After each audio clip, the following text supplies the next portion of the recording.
अदृश्य सिंहासन।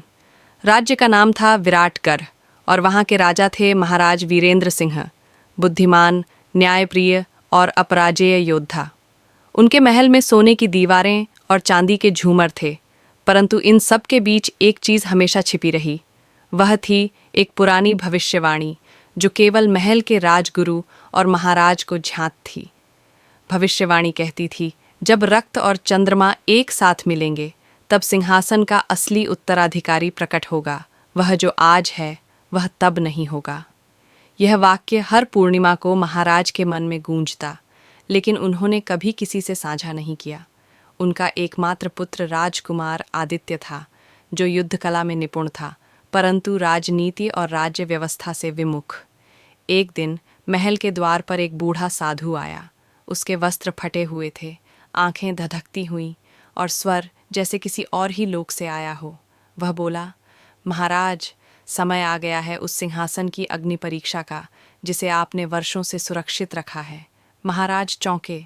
उन्होंने साधु को महल के भीतर बुलाया और गुप्त सभा बुलाई गई, जिसमें केवल राजगुरु, महारानी और राजकुमार को बुलाया गया। साधु ने कहा, राजकुमार आदित्य सिंहासन का अधिकारी नहीं है। असली उत्तराधिकारी वह है जो अभी जंगलों में है, एक वीर, एक अनजाना नाम। यदि आप उसे न खोजें तो यह राज्य 3 पूर्णिमाओं के भीतर समाप्त हो जाएगा। ये सुनकर महल में सनसनी फैल गई। महाराज वीरेंद्र सिंह ने अपने सबसे विश्वसनीय सेनापति कर्ण सिंह को बुलाया और गुप्त रूप से उसे जंगलों में भेजा। आदेश था, उस वीर को ढूंढो, चाहे कितनी भी कठिनाई आए। कर्ण सिंह कई दिनों तक जंगलों में भटका। एक दिन उसे एक युवक दिखा, आंखों में तेज, हाथ में धनुष और चाल में राजसी ठहराव। वह एक बाघ से अकेला लड़ रहा था। कर्ण सिंह समझ गया, यही है वो जिसे साधु ने बताया था। उसका नाम था व्यूह। व्यूह जंगलों में पला बड़ा था। उसे अपने जन्म के बारे में कुछ ज्ञात नहीं था। जब उसे महल लाया गया तो राजकुमार आदित्य ने इसका विरोध किया, पर महाराज ने व्यूह को महल में रहने दिया। व्यूह के आते ही राजमहल में अजीब घटनाएं होने लगीं। राजगुरु के कक्ष से एक प्राचीन ग्रंथ गायब हो गया। महारानी को एक रात स्वप्न में एक स्त्री ने चेतावनी दी, अपने पुत्र को बचा लो, समय कम है। और सबसे विचित्र बात, राजकुमार आदित्य को अब हर शीशे में अपनी जगह व्यूह दिखाई देता था। महल की हवाओं में अब साजिश की गंध थी। राजगुरु ने एक गुप्त यंत्र के माध्यम से व्यूह और आदित्य दोनों की कुंडली और रक्त का परीक्षण किया। जो सामने आया वह चौंकाने वाला था। व्यूह ही असली उत्तराधिकारी था। वह महाराज वीरेंद्र सिंह का पहला पुत्र था, जिसे बचपन में एक युद्ध के दौरान जंगल में छोड़ना पड़ा था। जब राज्य पर दुश्मनों का हमला हुआ था, महाराज स्तब्ध रह गए। उन्होंने इस रहस्य को अब तक छिपाए रखा था, यहाँ तक कि महारानी से भी। राजकुमार आदित्य टूट चुका था। उसके मन में ईर्ष्या और संदेह के बीज पड़ चुके थे। एक रात महल की गुप्त सुरंग से एक सेनापति की हत्या हो गई।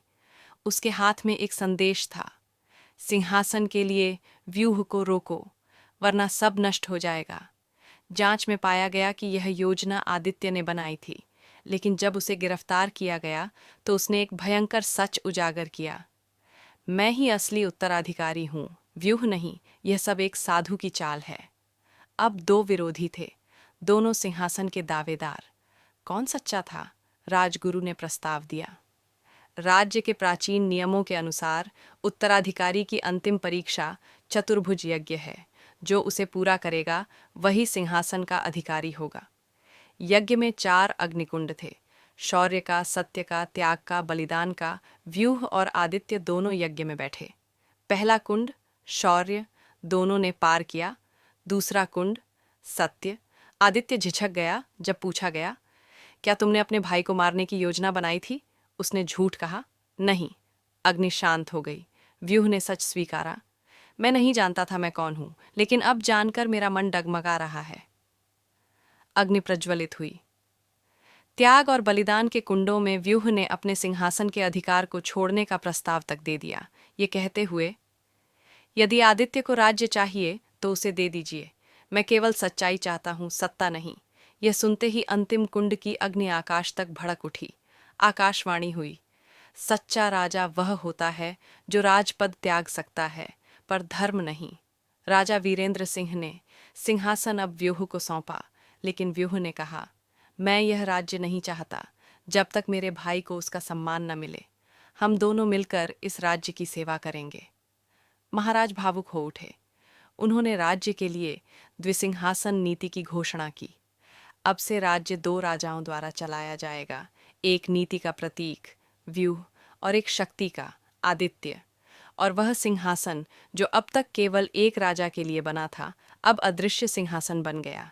एक विचार, एक धर्म जो केवल उन्हें दिखता है जो सेवा करना जानते हैं।